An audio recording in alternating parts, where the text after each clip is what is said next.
Hello बालको, क्या हाल है? बढ़िया। मैं आशा करता हूँ आपकी पढ़ाई बहुत अच्छी चल रही होगी और इसी पढ़ाई को आगे जारी रखते हुए हम आज जो टॉपिक करने वाले हैं यह है रिमाइंडर थ्योरम। क्लास 9 का टॉपिक है, पर यह टॉपिक आगे भी तुम्हें काम आएगा। तो जानते हैं रिमाइंडर थ्योरम क्या है, ये हमारी हेल्प कैसे करता है, क्या है। चलो एक नंबर लेते हैं 11, और आपसे किसी ने कहा कि भैया 11 को डिवाइड करो 2 से। तो आप 11 को 2 से डिवाइड करने लगे, तो 2 से डिवाइड किया तो 5 बार में 10 आया और रिमाइंडर कितना बचा? 1। ये है रिमाइंडर। अब ये बड़ा आसान है, रिमाइंडर ऐसे निकालना बहुत आसान है। आपने 11 को 2 से डिवाइड किया, 5 बार में किया, रिमाइंडर 1 बच गया। बहुत सिंपल है। क्या आसान है रिमाइंडर निकालना जब आपके पास नंबर हो। पर मजा कब है? मजा तब है रिमाइंडर निकालने में जब बेटा आपके पास क्या हो? पॉलिनोमियल, एक बहुपद दे रखा हो जिसमें x की पावर कुछ हो, x की पावर 4, x की पावर 3 और 2। ऐसे जब पॉलिनोमियल को जब डिवाइड करना हो तो बड़ी मुसीबत होती है। जैसे अगर मान लो x की power 4 plus x cube minus 3x square plus 2, ऐसा कोई पॉलिनोमियल दे रखा है और पूछा जाए कि भैया आप x माइनस 1 से इसको डिवाइड करो और रिमाइंडर निकाल के बताओ। अब आपके पास जिसने इसको डिवाइड करने आता है वो कहेगा अरे कोई नहीं सर जी, यूं कर देंगे, और करना चालू करेगा। कोई दिक्कत नहीं है, 4 मिनट लगाएगा, 4 मिनट में वो डिवाइड करके दे देगा। लड़के ने सही करा है, कोई दिक्कत नहीं है। डिवाइड करने आता होगा, जैसे x की पावर 3 बार बजाएगा, जैसे डिवाइड करते हैं तुम्हारे बुकों में भी दे रखा है। पर दिक्कत क्या है यार, मान लो 1 नंबर का क्वेश्चन है और तुम 4 मिनट का टाइम लगा रहे हो इसका रिमाइंडर निकालने में, कितना गंदा लग रहा है। तो यहां पे एक जीनियस आता है और जीनियस तुम्हें बताता है, नहीं मैं अपनी बात नहीं कर रहा हूं यार, हमेशा मैं जीनियस नहीं, दूसरे जीनियस की बात करते हैं।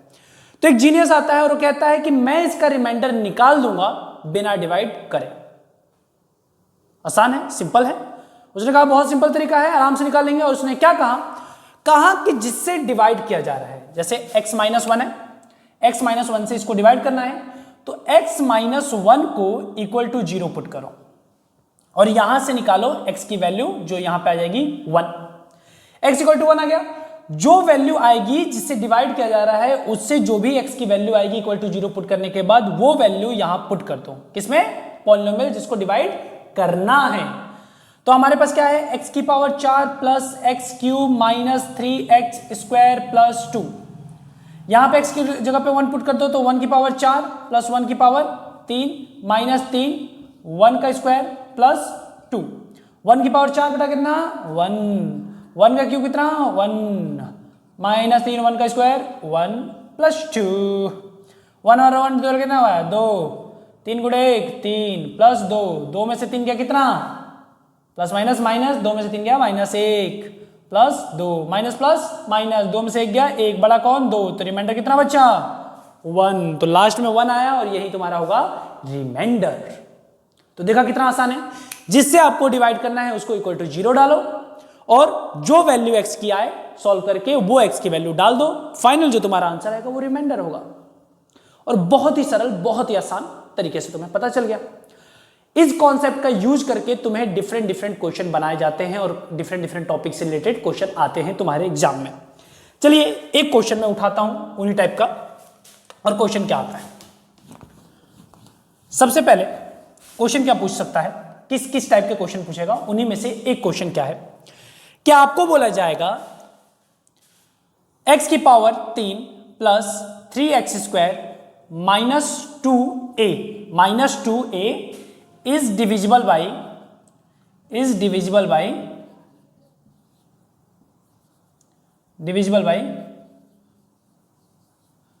कितना ले लें? कितना ले लें? कोई भी ले लें? पक्का लो बेटा। फिर x प्लस 2, यानी कहा जा रहा है कि x प्लस 2 से ये डिविजिबल है। तो अगर x प्लस 2 से ये डिविजिबल है तो मुझे बताओ कि a की वैल्यू क्या होगी। अब रिमाइंडर थ्योरम क्या कहता है? रिमाइंडर थ्योरम ये कहता है कि अगर x प्लस 2 से डिविजिबल है तो यहां से x की वैल्यू निकालोगे और वो यहां पुट करोगे तो इसकी वैल्यू कितनी आनी चाहिए? 0। डिविजिबल होगा तो फाइनल आंसर कितना है? 0 आएगा। अगर 0 नहीं आ रहा तो डिविजिबल नहीं है, तो रिमाइंडर कितना आना चाहिए? 0। क्योंकि भैया अगर 16 2 से डिविजिबल है तो रिमाइंडर कितना आएगा? 0 आएगा ना। यानी कोई अगर डिविजिबल होता है कोई नंबर किसी से तो रिमाइंडर 0 आता है। तो अगर रिमाइंडर थ्योरम लगाएं x+2 को, x+2 से ये डिविजिबल है, तो रिमाइंडर थ्योरम के हिसाब से रिमाइंडर कितना बचना चाहिए? 0, क्योंकि अगर कोई नंबर किसी चीज से डिविजिबल होता है तो रिमाइंडर 0 बचता है। सिंपल। तो लगाते हैं, x+2 = 0 पुट करोगे तो यहां से x बराबर कितना आएगा? -2, और ये -2 यहां पुट कर दो, तो -2 का क्यूब प्लस 3 -2 का स्क्वायर -2a = 0।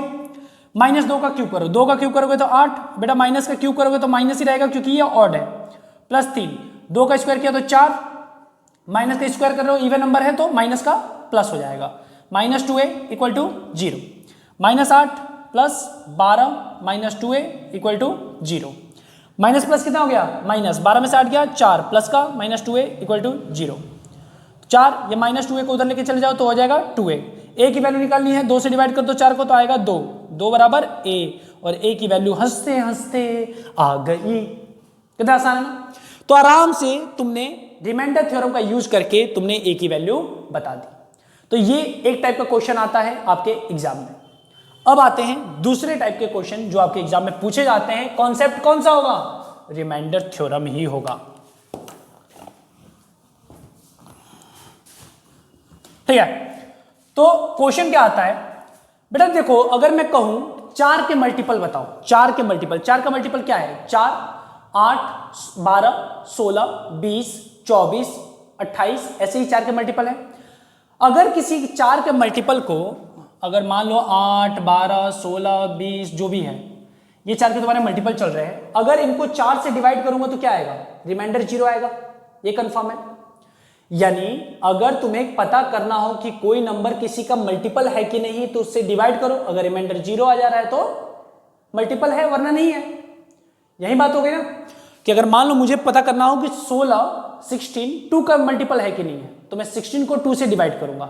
अगर मेरा रिमाइंडर 0 आ रहा है तो मैं कहूंगा हाँ जी क्या है, फैक्टर है या मल्टीपल है, यही कहूंगा। तो सेम इसी कॉन्सेप्ट पे आता है कि पूछा जाता है check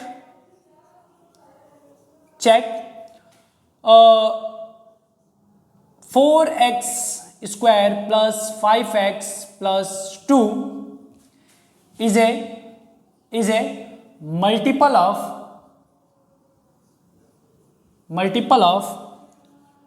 2x minus 1. Check 4x square plus 5x plus 2 is a multiple of 2x minus 1। तो आपको चेक करके बताना है कि 4x square plus 5x plus 2 क्या 2x माइनस 1 का मल्टीपल है कि नहीं है। तो अगर इसका मल्टीपल होगा तो ये इसको पूरी तरह से डिवाइड कर देगा।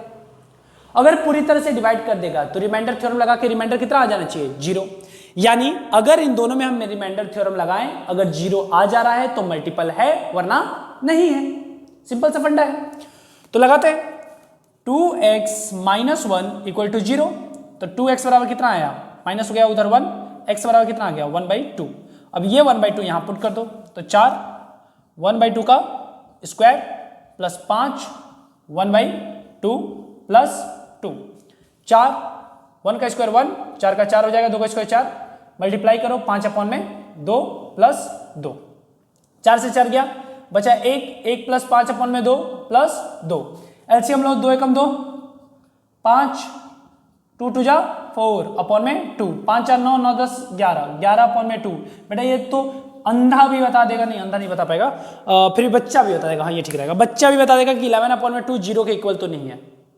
11/2 जो है वो 0 के इक्वल तो नहीं है, यानी 0 के इक्वल नहीं है। इसका मतलब क्या है कि 2x minus 1 is not 4x square plus 5x plus 2 is not a multiple of 2x minus 1।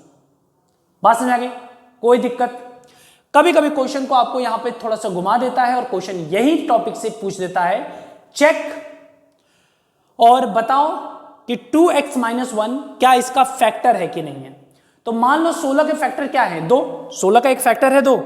तो अगर फैक्टर से किसी नंबर को डिवाइड, जिसका फैक्टर निकाला जाता है उससे डिवाइड किया जाता है, तो वो पूरी तरह से डिवाइड कर हो जाता है। जैसे 27 का एक फैक्टर है 3, अगर 3 से 27 को डिवाइड करूं तो रिमाइंडर कितना बचेगा? 0। 9 बार में पूरी तरह से कट जाएगा। वैसे ही अगर मेरा क्वेश्चन ये हो कि क्या इसका ये फैक्टर है कि नहीं है, तो मैं क्या करूंगा? फिर से रिमाइंडर थ्योरम लगा दूंगा। अगर 0 आ रहा है तो हाँ जी फैक्टर है, नहीं आ रहा तो नहीं है। यही फंडा है ना।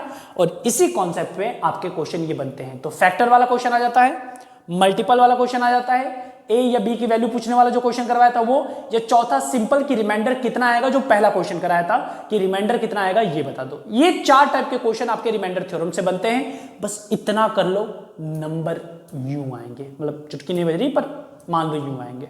बात समझ आ गई? समझ लो, प्रैक्टिस कर लो। एक्सरसाइज 2.3 है, हाँ एक्सरसाइज 2.3 तुम्हारे एनसीईआरटी का है, उसको सही से कर लो, मोर देन इनफ है, तुम्हारी अच्छी से प्रैक्टिस हो जाएगी। ठीक है, ऑल द बेस्ट, पढ़ाई करते रहो बेटा, सब आगे, टेक केयर, बाय बाय।